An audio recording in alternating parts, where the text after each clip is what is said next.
Kenny Veach. Kenny Veach era un creador de contenido conocido por sus audaces exploraciones en solitario por el desierto de Mojave. Durante los interrogatorios, confesó que había participado en la desaparición de Seb y afirmó haber desechado su cuerpo bajo órdenes de terceros.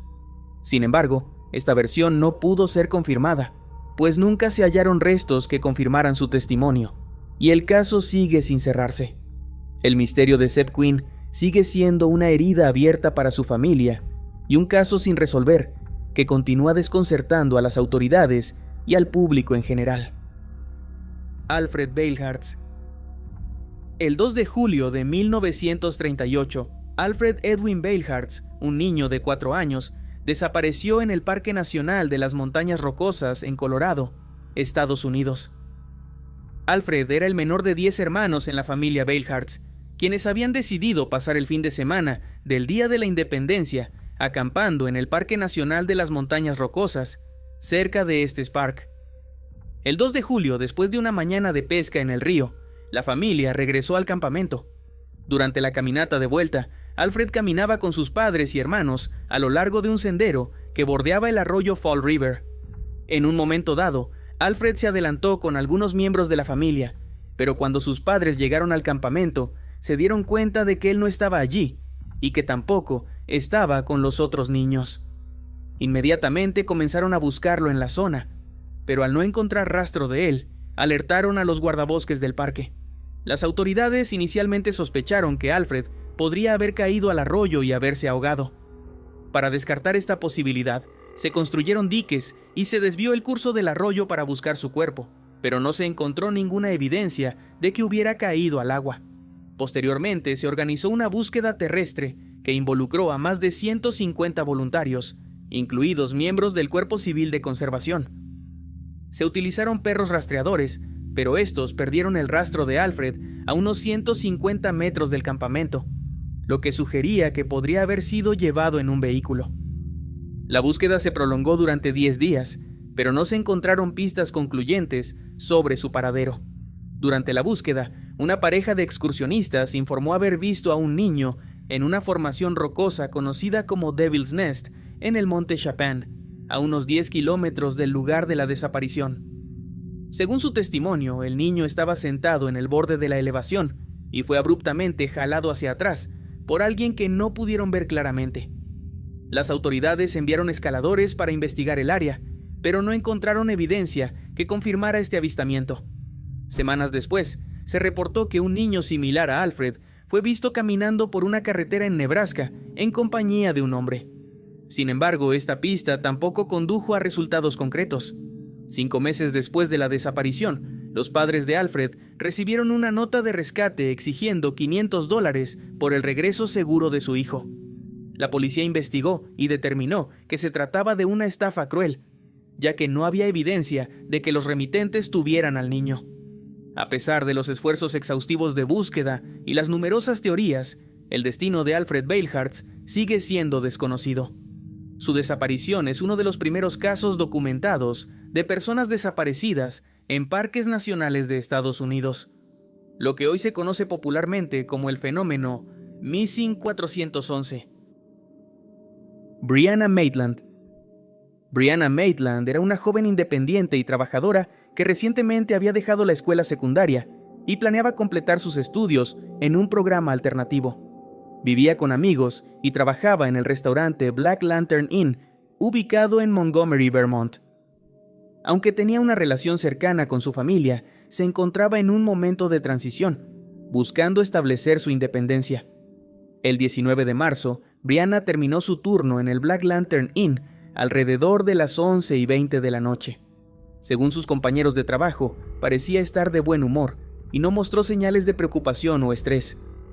Antes de marcharse, mencionó que tenía planes para regresar a casa y descansar, ya que tenía un día ocupado por delante. Poco después de salir del restaurante, Brianna desapareció. Su vehículo, un Oldsmobile 88 de 1985, fue encontrado al día siguiente, abandonado en un lugar conocido como The Old Dutch Burn House, una casa en ruinas ubicada a pocos kilómetros del restaurante. El coche estaba parcialmente incrustado en la pared del edificio, con la parte trasera visiblemente dañada. La escena parecía extraña. No había señales de Brianna, y dentro del vehículo se encontraron sus pertenencias personales, incluida su billetera, lentes de contacto y 2 cheques de pago no cobrados. La posición del vehículo y los detalles en el lugar generaron especulaciones. Las autoridades inicialmente consideraron que el coche podría haber sido abandonado debido a un accidente. Sin embargo, al inspeccionar más de cerca, surgieron señales preocupantes. Los faros estaban encendidos y una de las puertas estaba abierta. También había signos de una posible lucha, como objetos esparcidos cerca del automóvil. Testigos reportaron haber visto el vehículo en ese lugar la mañana siguiente a la desaparición, pero nadie vio a Brianna ni a ninguna otra persona en las inmediaciones. La policía inicialmente trató el caso como una desaparición de personas sin sospecha de crimen. Sin embargo, a medida que pasaron los días y no hubo noticias de Brianna, la investigación se intensificó. Una de las primeras líneas de indagación fue determinar si su desaparición estaba relacionada con problemas personales o deudas. Según algunos testimonios, Brianna había tenido una discusión con una amiga días antes y se sabía que estaba involucrada en un círculo social donde había consumo de drogas, lo que llevó a especular sobre un posible conflicto relacionado con ello. Otra teoría sugiere que Brianna fue víctima de un secuestro o un acto de violencia al azar.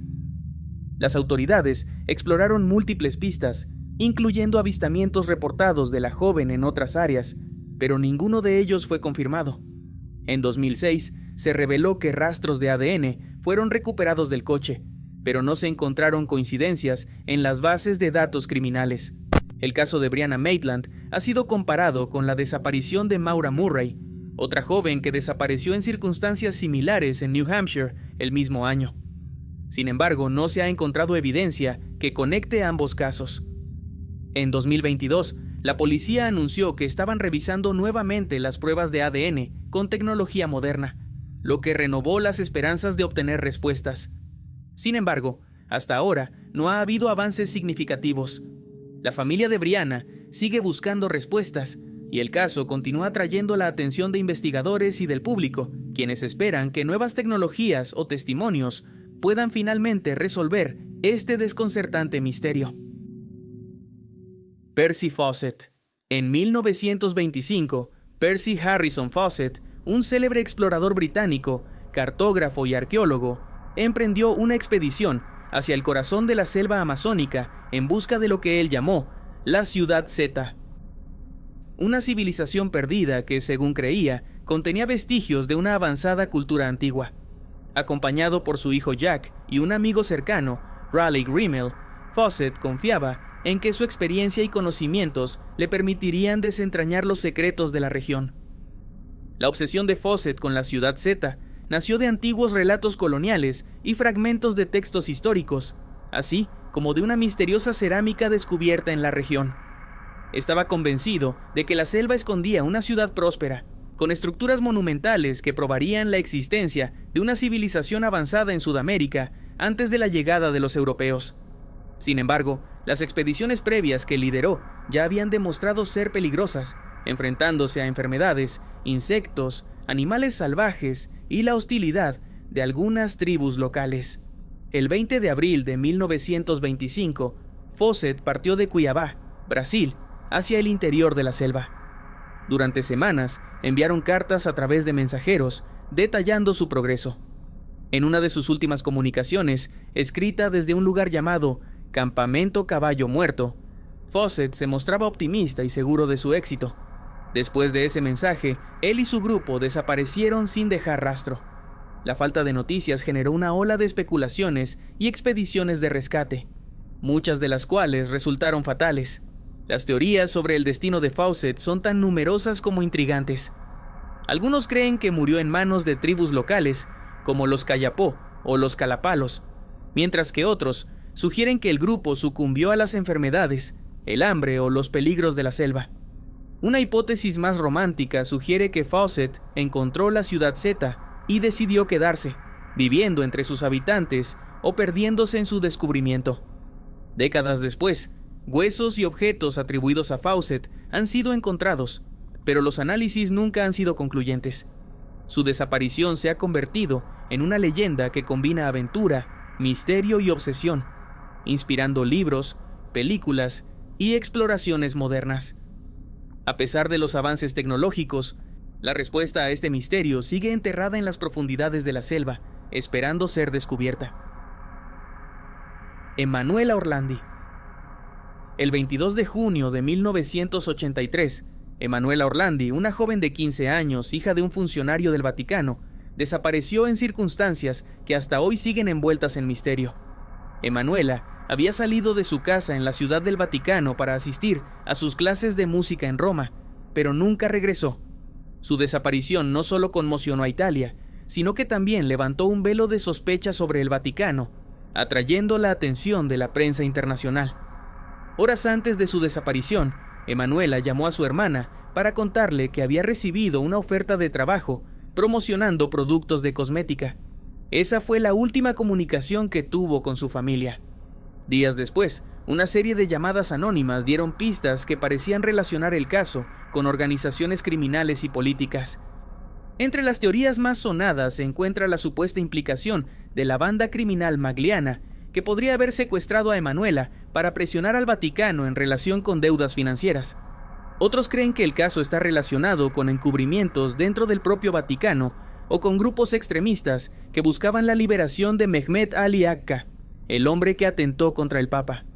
En 2019, el Vaticano permitió exhumar 2 tumbas en su cementerio tras una pista anónima, pero no se encontró rastro de la joven. A pesar de las investigaciones oficiales, las declaraciones contradictorias y las revelaciones de testigos a lo largo de los años, la desaparición de Emanuela Orlandi sigue siendo un caso sin resolver. El trío de Springfield. El 7 de junio de 1992, un caso desconcertante sacudió a la ciudad de Springfield, Missouri, cuando 3 mujeres desaparecieron misteriosamente en una misma noche. Las víctimas, conocidas como el trío de Springfield, eran Cheryl Levitt, de 47 años, su hija Susie Streeter, de 19, y una amiga de Susie, Stacy McCall, de 18.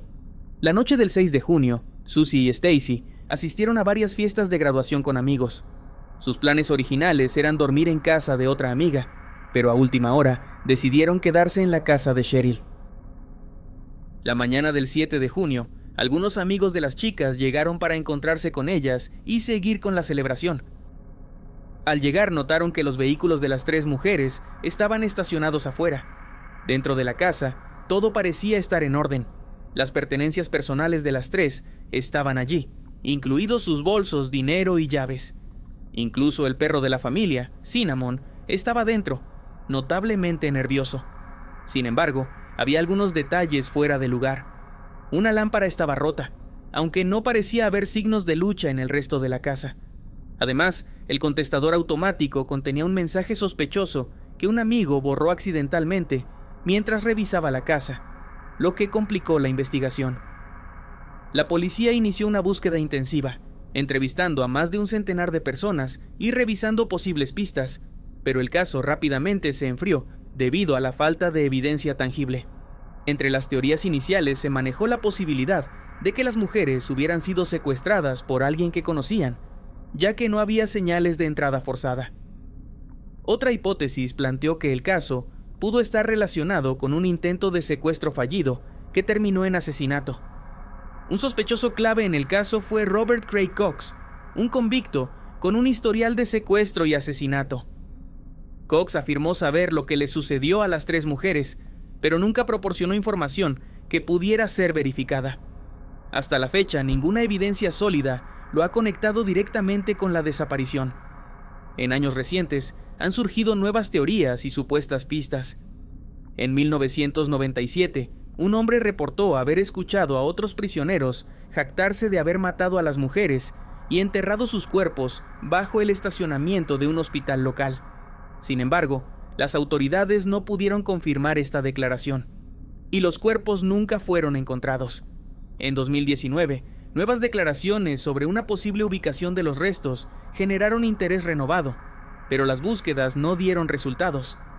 A pesar de los esfuerzos de la policía, los investigadores privados y las familias, no se ha encontrado evidencia concluyente que explique qué sucedió aquella noche. La casa de Cheryl fue vendida, pero el caso dejó una marca imborrable en Springfield, convirtiéndose en uno de los misterios más inquietantes de Estados Unidos. Aaron Hedges.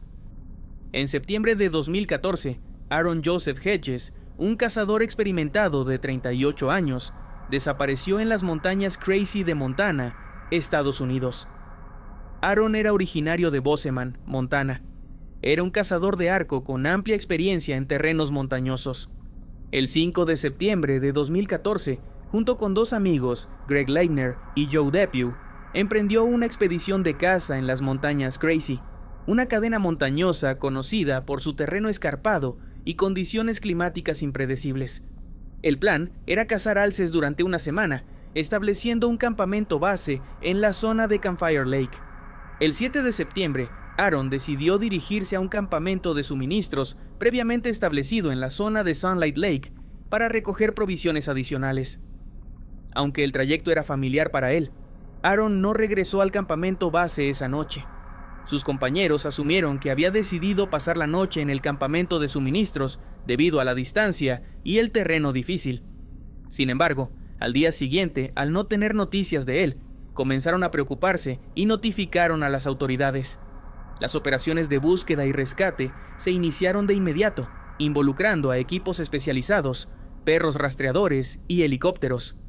Durante la búsqueda, se encontraron varios artículos pertenecientes a Aaron. El 9 de septiembre, se halló su mochila cerca de una cabaña en la zona de Cottonwood Lake, a varios kilómetros al norte de su ruta prevista. Posteriormente, se descubrieron sus botas y un arco en áreas dispersas, lo que sugería que Aaron había estado desorientado o en dificultades. A pesar de estos hallazgos, no se encontraron rastros de Aaron. La búsqueda oficial se suspendió después de varias semanas sin resultados concluyentes. En agosto de 2016, casi 2 años después de su desaparición, un trabajador de una finca privada en la base de las montañas Crazy encontró restos humanos junto con una pistola y una licencia de conducir perteneciente a Hedges. El lugar del hallazgo estaba a más de 15 millas de distancia del punto donde se encontró su mochila, en una dirección que no coincidía con su ruta planificada. Las autoridades confirmaron que los restos eran de Aaron, pero no pudieron determinar la causa exacta de su muerte debido al avanzado estado de descomposición. La desaparición y muerte de Aaron Hedges han dado lugar a varias teorías. Algunos sugieren que Aaron pudo haberse desorientado, posiblemente debido a una lesión o condiciones climáticas adversas, lo que lo llevó a alejarse de su ruta y sucumbir a la exposición. Otros especulan que Aaron pudo haber encontrado a personas hostiles en el área, lo que resultó en su muerte. Los más osados han sugerido posibles causas paranormales o desconocidas. A pesar de los hallazgos y las investigaciones, la desaparición de Aaron Hedges sigue siendo un misterio. Jim Sullivan. En 1975, Jim Sullivan, un talentoso músico de folk y rock psicodélico, desapareció en circunstancias misteriosas mientras viajaba solo hacia Nashville, Tennessee. Su coche apareció abandonado cerca de un rancho en el desierto de Nuevo México, con todas sus pertenencias dentro, pero Jim nunca fue encontrado. Jim Sullivan nació en 1939 en Nebraska, Estados Unidos, y desarrolló una pasión por la música desde joven. En la década de 1960, se mudó a Los Ángeles con su esposa, Bárbara, y su hijo, en busca de una carrera musical. En 1969, lanzó su álbum debut, titulado UFO, las siglas en inglés para OVNI. Una mezcla única de folk y psicodelia que, aunque no tuvo éxito en su momento, se convirtió en un álbum de culto años después. La temática de su música, especialmente las referencias a lo extraterrestre, lo convirtió en una figura enigmática en los años posteriores a su desaparición. El 4 de marzo de 1975, Sullivan emprendió un viaje hacia Nashville con la intención de relanzar su carrera musical. Según los informes, fue detenido brevemente cerca de Santa Rosa, Nuevo México, por conducir erráticamente, aunque pasó una prueba de sobriedad y fue dejado en libertad. Esa noche se registró en el motel La Mesa, pero nunca pasó la noche allí. Al día siguiente, su Volkswagen Beetle fue encontrado abandonado cerca de un rancho remoto. Dentro del auto estaban su guitarra, ropa y otros objetos personales. No había señales de lucha ni pistas sobre su paradero. La búsqueda de Jim Sullivan incluyó rastreos en el desierto y entrevistas con residentes locales, pero no se encontró rastro alguno del músico. Años después, surgieron testimonios no confirmados de personas que afirmaban haberlo visto vagando por el desierto o en pueblos cercanos, pero ninguna pista concreta. Algunas teorías principales han surgido en torno a su desaparición. Una de ellas es que pudo haber sido víctima de un crimen o un accidente en el desierto, lo que llevó a un desenlace fatal. Otra sugiere una posible abducción extraterrestre, influenciada por las referencias a naves espaciales y encuentros misteriosos en su álbum. También existe la teoría de que Sullivan pudo haber decidido desaparecer voluntariamente y comenzar una nueva vida, aunque no hay evidencia de esto. Décadas después, Jim Sullivan y su álbum se han convertido en un símbolo de misterio en la música. Su desaparición sigue siendo objeto de teorías conspirativas, documentales y debates entre quienes buscan resolver este enigma. Megumi Yokota. Megumi Yokota nació el 5 de octubre de 1964 en la prefectura de Niigata, Japón. Era la hija mayor de Shigeru y Sakie Yokota y tenía dos hermanos menores, Takuya y Tetsuya. Megumi era una niña alegre y talentosa, con intereses en el canto, el dibujo, la caligrafía y el ballet clásico. También disfrutaba leyendo y creando historietas. El 15 de noviembre de 1977, a la edad de 13 años, Megumi desapareció mientras regresaba a casa después de su entrenamiento de bádminton. Se cree que fue llevada por agentes norcoreanos a Corea del Norte. La razón exacta de su privación de libertad no está clara, pero se especula que pudo haber presenciado actividades sensibles, lo que llevó a su captura para silenciarla. Durante años nada se supo de Megumi, hasta que décadas después de su desaparición, surgió una revelación inquietante. En 2002, durante una cumbre entre Japón y Corea del Norte, el líder norcoreano Kim Jong-il admitió la privación de libertad de varios ciudadanos japoneses, incluyendo a Megumi. Lo que se sabe sobre ella es que, después de ser llevada a Corea del Norte, fue obligada a enseñar el idioma y la cultura de su país natal a personas en formación. En 1986, Megumi contrajo matrimonio con Kim Jong-nam, un ciudadano surcoreano, también privado de su libertad por Corea del Norte. La pareja tuvo una hija en 1987, llamada Kim Eun-gyong. En junio de 2006, Kim Jong-nam fue autorizado a reunirse con su familia y afirmó que Megumi había fallecido en 1994 tras sufrir una enfermedad mental. Sin embargo, estas declaraciones han sido cuestionadas, ya que se sospecha que Kim pudo haber estado bajo presión y no pudo hablar libremente durante la entrevista. El gobierno norcoreano afirmó que Megumi efectivamente había fallecido el 13 de marzo de 1994 y entregó supuestos restos cremados a Japón en 2004. Sin embargo, análisis de ADN realizados en Japón determinaron que los restos no le pertenecían, lo que aumentó las dudas sobre la veracidad de la información proporcionada por Pyongyang. El caso de Megumi se ha convertido en un símbolo de los ciudadanos japoneses que fueron privados de su libertad y llevados a otros países.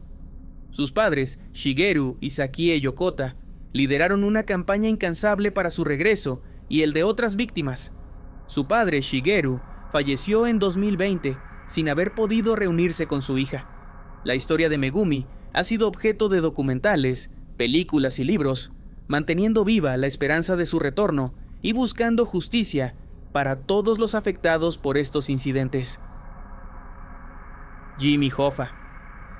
Jimmy Hoffa fue un destacado líder sindical estadounidense, reconocido por su papel como presidente de la Hermandad Internacional de Camioneros desde 1957 hasta 1971. Durante su liderazgo, su sindicato se convirtió en uno de los más influyentes de Estados Unidos. Sin embargo, su carrera estuvo marcada por acusaciones de corrupción y presuntos vínculos con el crimen organizado. El 30 de julio de 1975, Hoffa desapareció en circunstancias aún no esclarecidas. Ese día tenía programada una reunión a las 2 de la tarde en el restaurante Matthew's Red Fox, ubicado en Bloomfield Township, Michigan, un suburbio de Detroit. La cita sería con Anthony Tony Provenzano, un líder sindical de Nueva Jersey con presuntos lazos con la mafia, y Anthony Tony Jack Giacalone, un presunto miembro del crimen organizado de Detroit. Hoffa llegó al restaurante alrededor de las 2 de la tarde y al no encontrar a sus interlocutores, esperó en el estacionamiento. Entre las 2:15 y las 2:30 de la tarde, realizó una llamada telefónica desde una cabina cercana, expresando su molestia por la ausencia de Provenzano y Giacalone. Después de esa llamada, no se volvió a saber de él. Su automóvil, un Pontiac Grandville verde, fue encontrado más tarde en el estacionamiento del restaurante, sin señales de Hoffa. La desaparición de Hoffa desencadenó una de las investigaciones más extensas en la historia de Estados Unidos. A lo largo de los años, surgieron numerosas teorías sobre su destino y el paradero de sus restos. Se especula que Hoffa fue eliminado por orden de líderes mafiosos que veían amenazados sus intereses debido a su deseo de retomar el control del sindicato. El destino de su cuerpo es uno de los elementos más debatidos de este caso. Diversas hipótesis sugieren que fue enterrado en distintos lugares, como debajo de estadios, en cementerios o incluso en fundaciones de edificios. Sin embargo, ninguna de estas teorías ha sido confirmada. En noviembre de 2021, el FBI realizó una búsqueda en una antigua pista de aterrizaje en Nueva Jersey, siguiendo una pista que sugería que Hoffa podría haber sido enterrado allí. A pesar de estos esfuerzos, no se encontraron evidencias concluyentes. El caso de Jimmy Hoffa permanece como uno de los mayores enigmas sin resolver en la historia moderna de Estados Unidos, y su desaparición sigue generando especulaciones y teorías hasta el día de hoy. Johnny Gosch. John David Gosch, mejor conocido como Johnny Gosch, nació el 12 de noviembre de 1969 en Des Moines, Iowa, Estados Unidos. El 5 de septiembre de 1982 desapareció misteriosamente mientras realizaba su ruta matutina como repartidor de periódicos en West Des Moines. Su desaparición se convirtió en uno de los casos más notorios de niños desaparecidos en Estados Unidos. La mañana del 5 de septiembre de 1982, Johnny salió de su casa antes del amanecer para comenzar su ruta de entrega de periódicos del Des Moines Register. Aunque habitualmente despertaba a su padre para que lo acompañara, esa mañana decidió ir solo, llevando consigo a Gretchen, el perro salchicha de la familia. Varios repartidores de periódicos informaron haber visto a Johnny en el punto de entrega, recogiendo sus periódicos. Este fue el último avistamiento corroborado. Un testigo, John Rossi, observó a Johnny hablando con un hombre corpulento en un automóvil azul de 2 tonos cerca del punto de entrega. Johnny le comentó a Rossi que el hombre le estaba pidiendo direcciones y solicitó su ayuda. Rossi notó que algo parecía extraño y trató de recordar la matrícula del vehículo, pero solo pudo identificar que era del condado de Warren, Iowa. Poco después, un vecino escuchó el sonido de una puerta cerrándose y vio un Ford Fairmont plateado alejándose rápidamente del área donde se encontró el carrito de periódicos de Johnny. Alrededor de las 6 de la mañana, los padres de Johnny comenzaron a recibir llamadas de clientes quejándose de que no habían recibido su periódico. Su padre, John, salió a buscarlo y encontró el carrito de Johnny lleno de periódicos a 2 cuadras de su casa.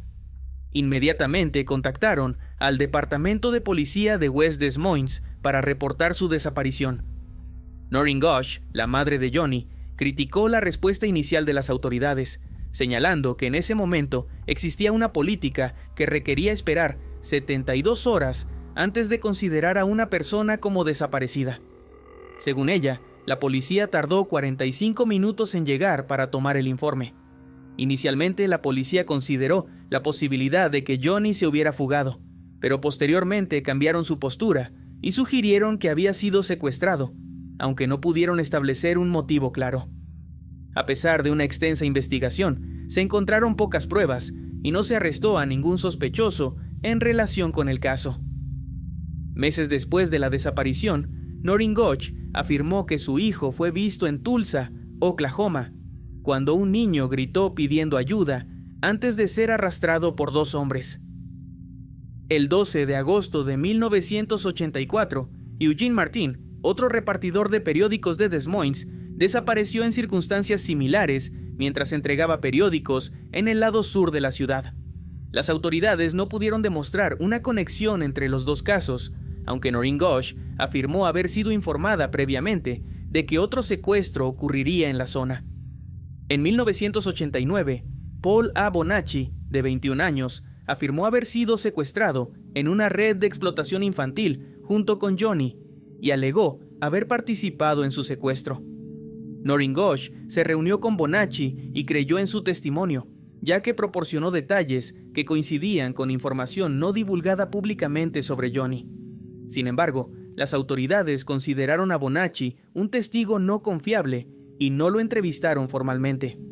En 1997, la madre de Johnny afirmó que Johnny, entonces de 27 años, la visitó en su hogar durante la madrugada, acompañado por un hombre no identificado. Según dijo, Johnny le contó que había escapado de sus captores y que vivía bajo una identidad falsa por temor a represalias. Esta afirmación no ha sido corroborada por las autoridades y su padre John expresó dudas sobre la veracidad del encuentro. En 2006, Noreen recibió fotografías anónimas en la puerta de su casa que mostraban a niños atados y amordazados.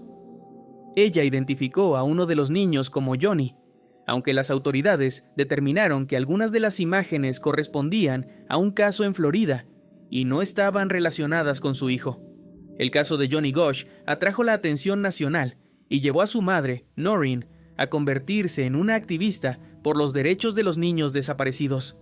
En 1982 fundó la Fundación Johnny Gosch y trabajó para concienciar sobre la explotación infantil y mejorar las respuestas de las autoridades en casos de desapariciones.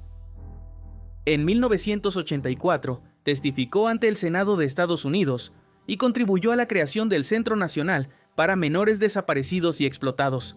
La fotografía de Johnny fue una de las primeras en aparecer en cartones de leche como parte de una campaña nacional para localizar a niños desaparecidos, convirtiéndose en un símbolo de la crisis de niños desaparecidos en Estados Unidos.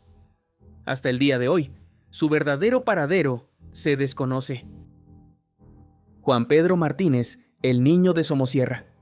Juan Pedro Martínez Gómez, conocido también como el niño de Somosierra, desapareció el 25 de junio de 1986 en circunstancias que aún hoy permanecen sin esclarecer.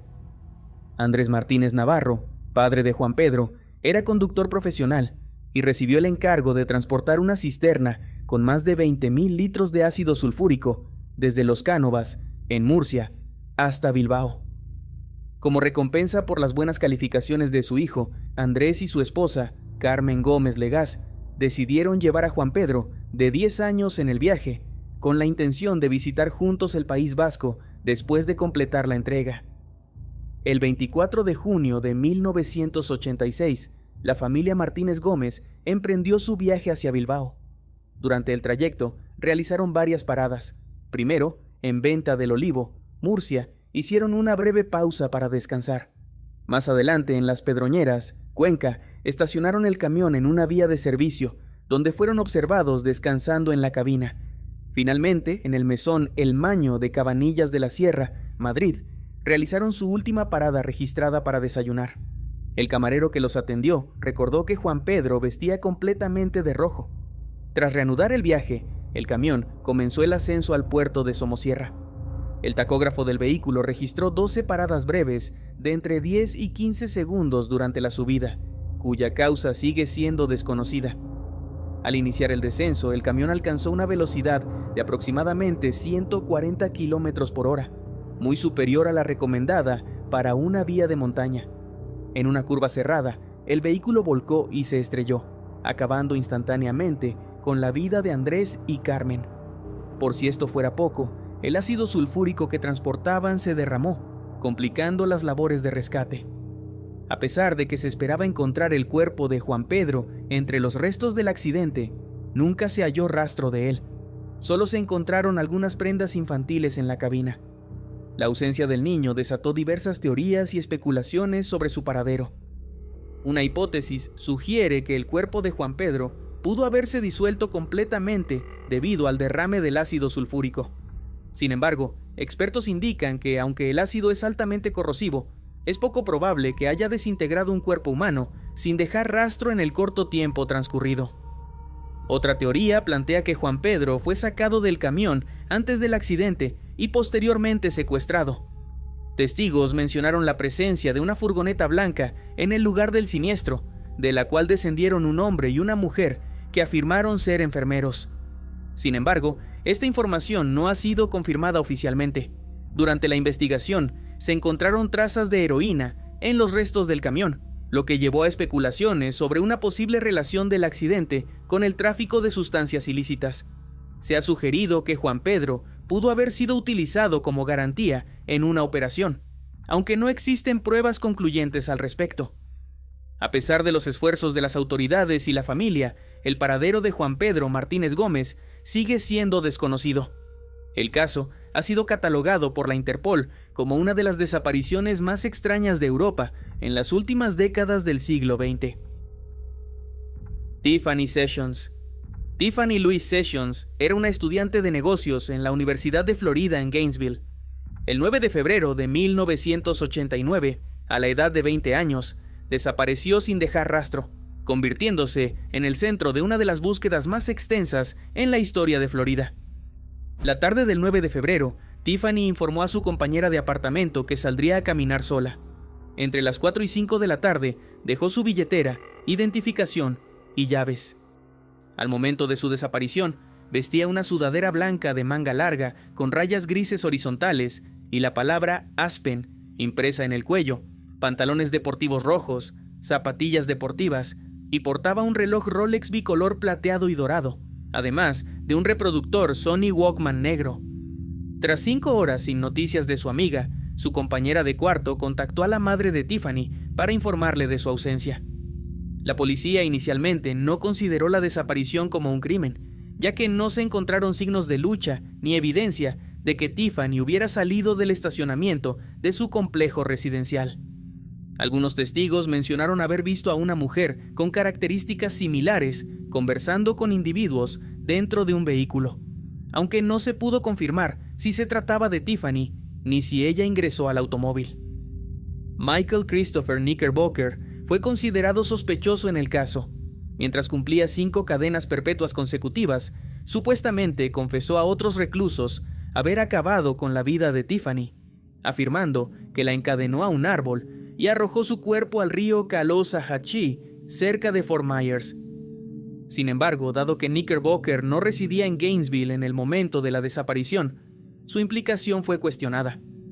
En 2014, las autoridades señalaron al fallecido asesino en serie, Paul Eugene Rawls, como el principal sospechoso. En el momento de la desaparición de Tiffany, Rawls trabajaba para una empresa de construcción cercana al área donde ella fue vista por última vez y no se presentó a trabajar ese día.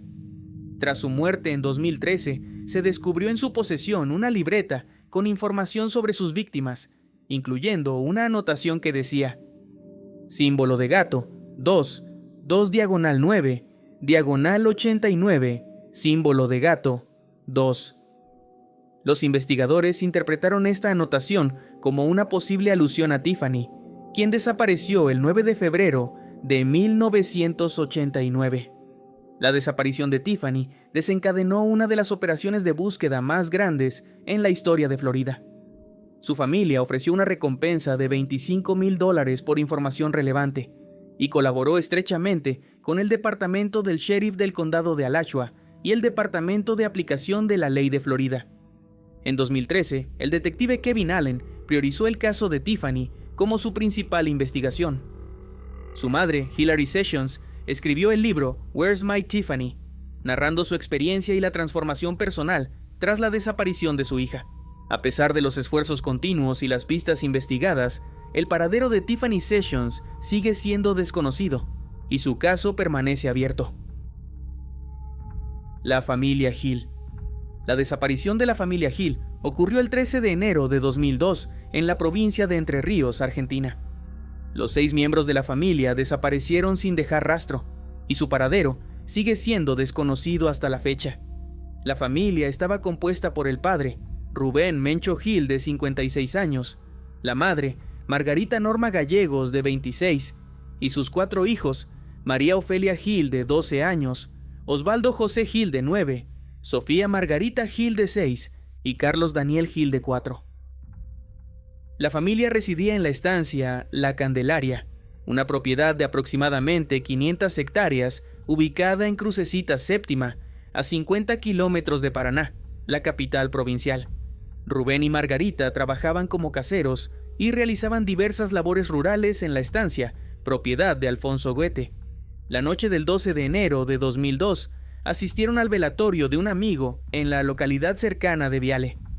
Esta fue la última vez que fueron vistos. En abril de ese mismo año, Goethe contactó a los familiares de los Gil para informarles que no habían regresado de las vacaciones que supuestamente les había otorgado en enero. Este retraso en reportar la ausencia de la familia generó sospechas.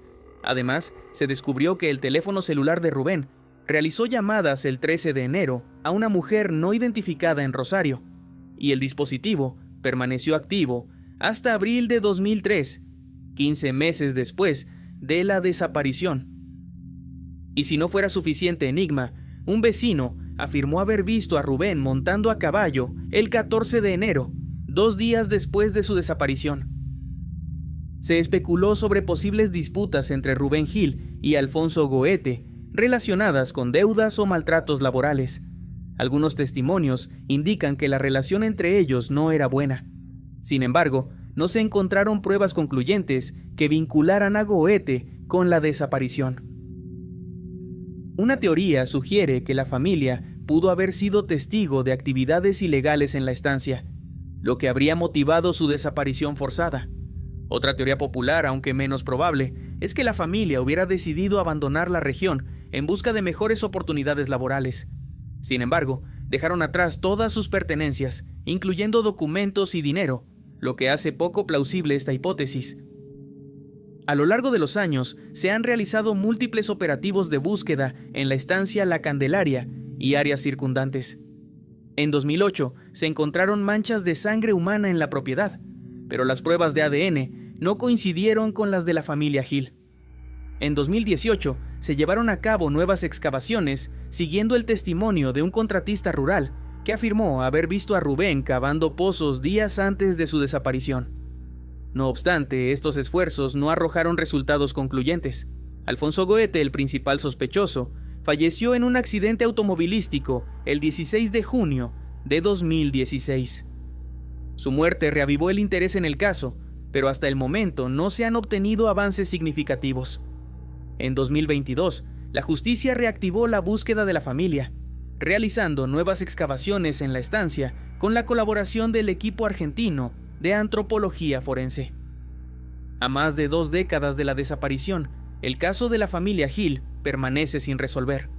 Los familiares continúan buscando respuestas y justicia, mientras el enigma de su desaparición persiste en la memoria colectiva de la comunidad. Yoshio Fujimaki. Yoshio Fujimaki fue un destacado grabador japonés asociado al movimiento Sosaku Hanga. Este movimiento promovía la idea de que el artista debía encargarse de todo el proceso creativo, desde el diseño hasta la impresión, enfatizando la expresión individual y la artesanía personal. Fujimaki se especializó en representar escenas de la zona de Shitamachi, en Tokio, durante la década de 1930, capturando la esencia de la vida urbana de la época. Su obra más reconocida es el Sumidagawa Emaki, un pergamino de 60 metros que ilustra escenas alrededor del río Sumida. Sin embargo, su prometedora carrera se vio truncada por su misteriosa desaparición el 2 de septiembre de 1935, a la edad de 24 años. A mediados de 1935, Fujimaki organizó una exposición individual en la Galería de Arte Tokyo-do, en Kanda, Tokio, que tuvo lugar del 25 al 27 de junio. A pesar de su talento y dedicación, enfrentaba serias dificultades económicas. Se sabe que trabajaba incansablemente, pero sus obras no generaban los ingresos necesarios para sostenerse. Esta situación financiera precaria lo sumió en una profunda depresión. El 2 de septiembre de 1935, Fujimaki visitó la casa de su colega y amigo, Tadashige Ono, también grabador y miembro del movimiento Sosaku Hanga. Durante esta visita, Fujimaki llevó consigo todos sus dibujos, grabados y su colección de libros, empaquetados en 2 furoshiki, paños tradicionales japoneses utilizados para envolver objetos. Confió estos paquetes a Ono y le informó que había cancelado el alquiler de su habitación. Tras esta reunión, Fujimaki se despidió y nunca más se supo de él. La repentina desaparición de Fujimaki generó diversas especulaciones. Ono sugirió que, debido a su estado depresivo y problemas financieros, Fujimaki podría haberse arrojado al río Sumida, una zona que él solía representar en sus obras. Sin embargo, esta teoría nunca fue confirmada, ya que no se encontraron pruebas concluyentes, ni su cuerpo fue hallado. La falta de evidencia concreta ha mantenido el caso envuelto en misterio durante décadas.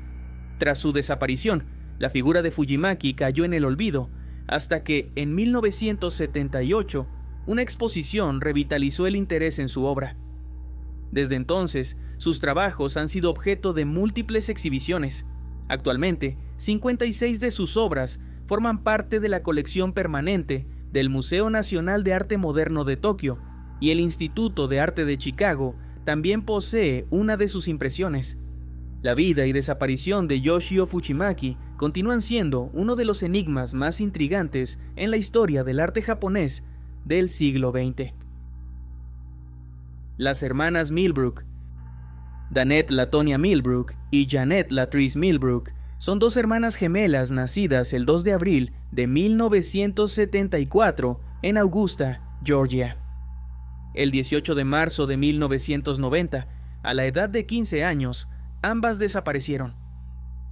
Ese día habían asistido a la iglesia presbiteriana local, Christ Presbyterian Church, en Laney Walker Boulevard.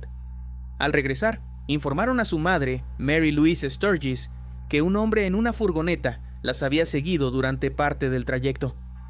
Más tarde ese día, las hermanas visitaron la casa de su padrino para pedir dinero destinado al autobús escolar, ya que la familia se había mudado recientemente y la escuela quedaba más lejos.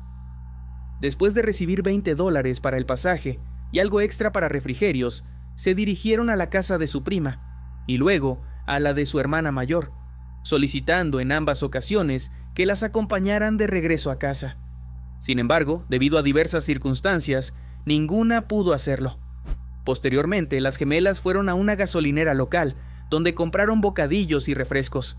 La dependienta que las conocía no notó nada inusual en su comportamiento, pero esta fue la última vez que se les vio. Tras la desaparición, la familia intentó presentar una denuncia, pero se les indicó que esperaran 24 horas. La investigación inicial se vio obstaculizada por la pérdida del expediente policial original y errores en los informes, como la escritura incorrecta del apellido y el segundo nombre de Janet. Las autoridades actuaron de manera sumamente incompetente y a tan solo un año de la desaparición, decidieron cerrar el caso de forma abrupta. La familia fue informada de manera contradictoria sobre el cierre del caso, incluyendo afirmaciones de que las gemelas habían sido encontradas o colocadas en hogares de acogida, lo cual era completamente falso. A pesar del cierre oficial en 1991, la familia continuó buscando respuestas. Las persistentes llamadas de Chanta Sturgis, hermana de las gemelas, llevaron a la reapertura del caso en el año 2013. El sheriff del condado de Richmond reconoció que se había cometido una terrible injusticia durante los últimos 20 años. Sin embargo, no está claro si la investigación ha progresado significativamente. Los productores del podcast The Fall Line han colaborado activamente en la búsqueda de las gemelas, ayudando a recaudar una recompensa de $10,000 y planeando la instalación de una valla publicitaria para aumentar la visibilidad del caso. Además, se han explorado posibles conexiones con otros casos, como el de una mujer no identificada encontrada en el condado de Aiken en 1993. Aunque las pruebas de ADN no coincidieron, también se ha considerado la posible implicación de Joseph Patrick Washington, un delincuente condenado por secuestros y agresiones en la misma área y época, pero no se han encontrado pruebas concluyentes. A más de 3 décadas de su desaparición, el paradero de Danette y Janet Millbrook sigue siendo desconocido. La familia continúa buscando respuestas y justicia, mientras el caso permanece abierto y sin resolver. Mónica Serrano. Mónica Milagros Serrano García una niña panameña de 1 año y medio de edad, desapareció el 8 de febrero de 2003 a las 6 de la tarde, mientras jugaba en el patio entre la casa de su abuela y la suya, en Colinas de Loma Bonita, corregimiento de Vista Alegre, distrito de Arraiján, en Panamá. Se encontraba bajo el cuidado de su tía, quien declaró que en un descuido ya no vio a la niña y comenzó a buscarla sin éxito. Tras la desaparición, se detuvo e interrogó a varias personas sospechosas. Sin embargo, las declaraciones fueron inconsistentes y no condujeron al hallazgo de la niña. Una de las hipótesis sugería que Mónica había sido raptada y posteriormente vendida, pero nunca se encontraron pruebas concluyentes al respecto. A lo largo de los años surgieron varias pistas que generaron esperanzas en la familia.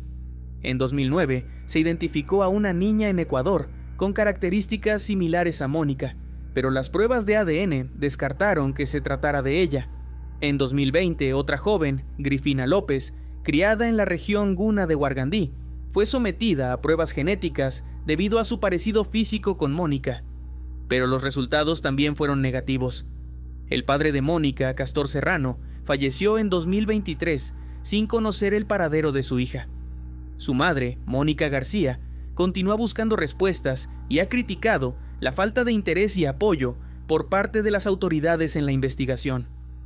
La desaparición de Mónica Serrano sigue siendo uno de los casos más enigmáticos y dolorosos en la historia reciente de Panamá, dejando a una familia y a una nación en busca de respuestas.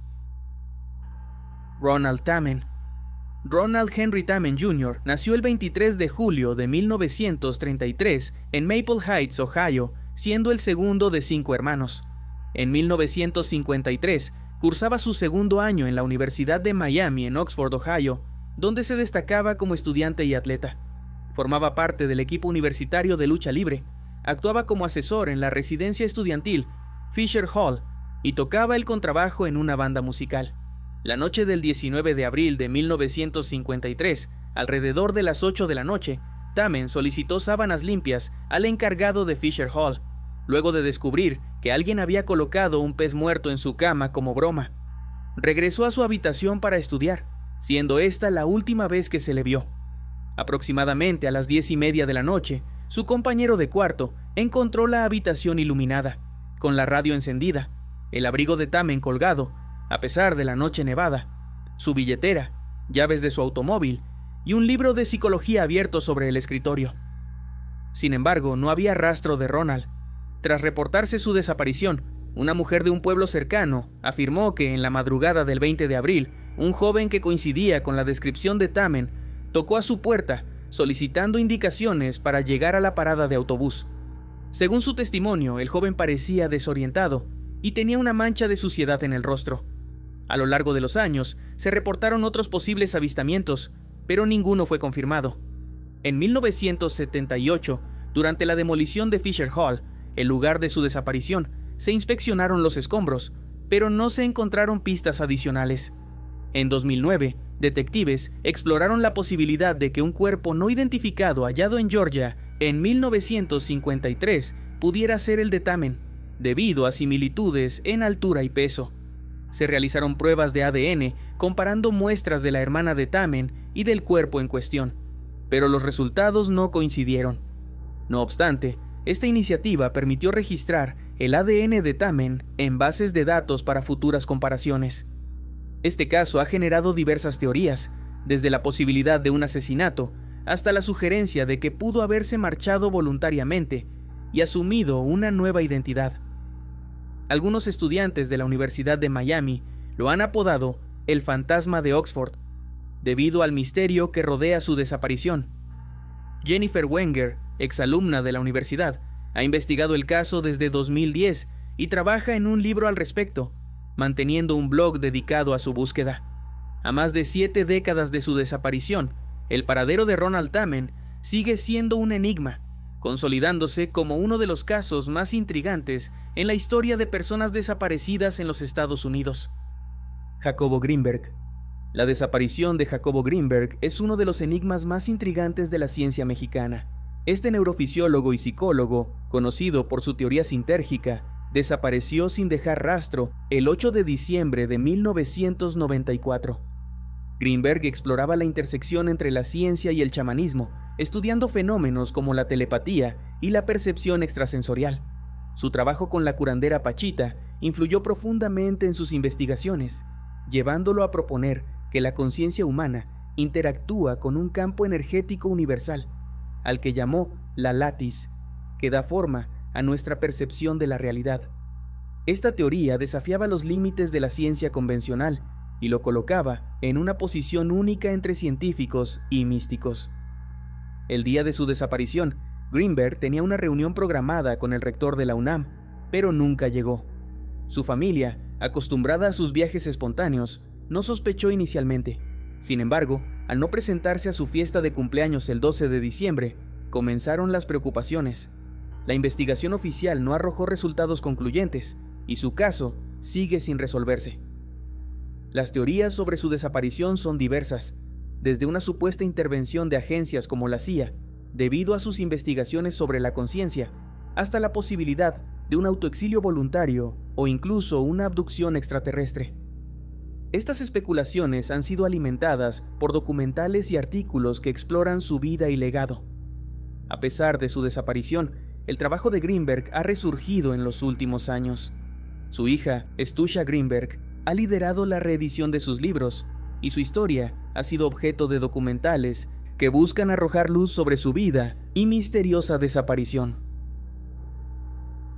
Don Lewis. Don Lewis, un empresario millonario de Florida, desapareció el 18 de agosto de 1997. Su camioneta fue encontrada 2 días después en un aeropuerto local, pero no había rastro de él. En 2002, fue declarado legalmente muerto. La investigación oficial no encontró pruebas concluyentes sobre su paradero, y el caso permanece abierto. La serie Tiger King reavivó el interés en el caso, presentando diversas teorías y especulaciones. Algunos sugirieron que Lewis podría haber huido a Costa Rica, donde tenía propiedades, mientras que otros insinuaron posibles actos criminales. Sin embargo, no se han encontrado evidencias que respalden ninguna de estas teorías. En 2021, Carol Baskin mencionó en una entrevista que había recibido información de que Lewis estaba vivo en Costa Rica, pero esta afirmación no ha sido confirmada por las autoridades. La familia de Lewis continúa buscando respuestas y ha ofrecido recompensas por información que conduzca a resolver el caso. A pesar de las numerosas teorías y la atención mediática, la desaparición de Don Lewis sigue siendo un enigma sin resolver. Sabrina Eisenberg. La desaparición de Sabrina Eisenberg es uno de los casos más desconcertantes en la historia reciente de Estados Unidos. El 24 de noviembre de 1997, Marlene Eisenberg descubrió que su hija de 5 meses, Sabrina, había desaparecido de su cuna en su hogar de Valrico, Florida. La puerta del garaje y la que conectaba al interior de la casa estaban abiertas, pero no había señales de entrada forzada, ni se llevaron objetos de valor, solo la bebé y su manta amarilla con azul. La comunidad se movilizó rápidamente en una búsqueda masiva, sin resultados positivos. Las autoridades comenzaron a sospechar de los padres, debido a inconsistencias en sus declaraciones y su comportamiento ante los medios. La policía obtuvo autorización para grabar conversaciones dentro de la casa durante 3 meses, recopilando más de 2.600 grabaciones. Sin embargo, muchas de estas eran inaudibles o sacadas de contexto.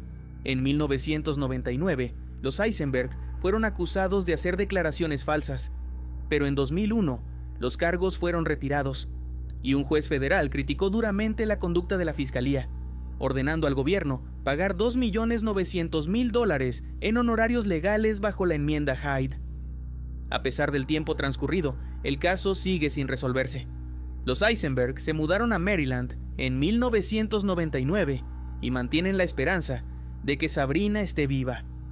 Han recibido pistas de mujeres que creen ser Sabrina, pero las pruebas de ADN no han confirmado ninguna coincidencia. El caso de Sabrina Eisenberg permanece abierto, sin respuestas definitivas sobre su paradero. Derrick Engebretson. El 5 de diciembre de 1998, Derrick Engebretson, de 8 años, acompañó a su padre y abuelo a buscar un árbol de Navidad en el Bosque Nacional Wainema, cerca de Rocky Point. Durante la excursión, Derrick se adelantó para alcanzar a su padre, y en algún momento se separó de ambos. Al notar su ausencia, su familia solicitó ayuda a un automovilista que pasaba, quien alertó a las autoridades. Las condiciones climáticas empeoraron rápidamente esa tarde, con una ventisca que dificultó las labores de búsqueda. A pesar de los esfuerzos de búsqueda intensivos, que incluyeron a cientos de voluntarios, perros rastreadores y helicópteros, no se encontró rastro de Derrick. Se descubrió un refugio improvisado hecho con ramas de abeto y un ángel de nieve cerca de la carretera, pero las huellas que se alejaban de este último fueron borradas por un quitanieves. También se hallaron objetos como una envoltura de caramelo y un marcador escolar, aunque no se pudo confirmar su relación con Derrick. Un testigo informó haber visto a un hombre no identificado forcejeando con un niño ese mismo día, pero asumió que era una situación familiar y no intervino. Además, se reportó la presencia de un hombre conduciendo un Honda negro de 2 puertas en el área, quien preguntaba por direcciones. En 1999, se descubrió un grafiti en un baño de una zona de descanso al sur de Portland que hacía referencia a Derrick, pero su contenido nunca se hizo público y se consideró una broma de mal gusto. En 2008, se identificó a Frank James Milligan, un delincuente sexual convicto, como posible sospechoso. Milligan confesó haber acabado con Derrick, pero luego se retractó y no pudo proporcionar información sobre el paradero del cuerpo. A pesar de esto, sigue siendo considerado un sospechoso en el caso. Hasta la fecha, el verdadero destino de Derrick Engebretson sigue siendo desconocido. Su familia mantiene la esperanza de encontrar respuestas y continúa buscando información que pueda resolver este misterio. Marcela Basteri. La desaparición de Marcela Basteri, madre del famoso cantante Luis Miguel, es uno de los misterios más persistentes del mundo del espectáculo latinoamericano. Desde su última aparición pública en 1986, su paradero ha sido objeto de múltiples teorías y especulaciones. El 18 de agosto de 1986, Marcela fue vista por última vez en el aeropuerto de Pisa, Italia, donde abordó un vuelo hacia Madrid acompañada de su hijo menor, Sergio.